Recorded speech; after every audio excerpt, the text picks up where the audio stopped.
llegó a un parrando un viejito encotizado, con sombrero, pelo de guama y el pantalón enrollado. Parecía del Casanare por su estampa y su parao. Cargaba chimo del bueno y hablaba medio golpeado. Montaba un potro canelo que estaba recién trochado. Los arciones y los chumbos eran de rejo labrado. Un frasquito de criolina sobre la silla pegado, y en una chácara vieja traía un gallo colorado. Las damas una con otra comentaban secreteado acerca del viejo criollo bailarín enamorado. Se le veía en la mejilla el barbuquejo marcado, y entre más sonaba el golpe bailaba más chamarreado.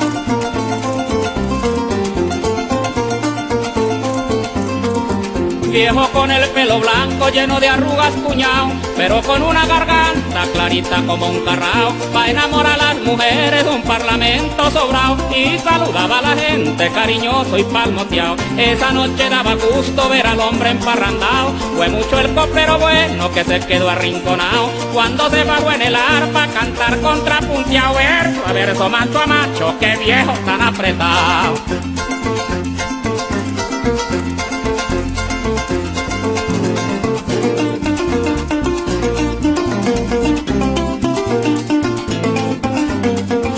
Al otro día en la mañana todavía medio rascao, varilló el caballo en pelo y salió adelante sobrao. En la gallera gritaba, con mi gallo voy resquiao. Jugó el culeco 3 veces ganó matao. Ese día el dueño del acto mandó a buscar un ganao, para hacer con los obreros un coleo improvisado. El viejo se ganó el público en un estribo guindao, revolcando los toros por la costa un alambrao.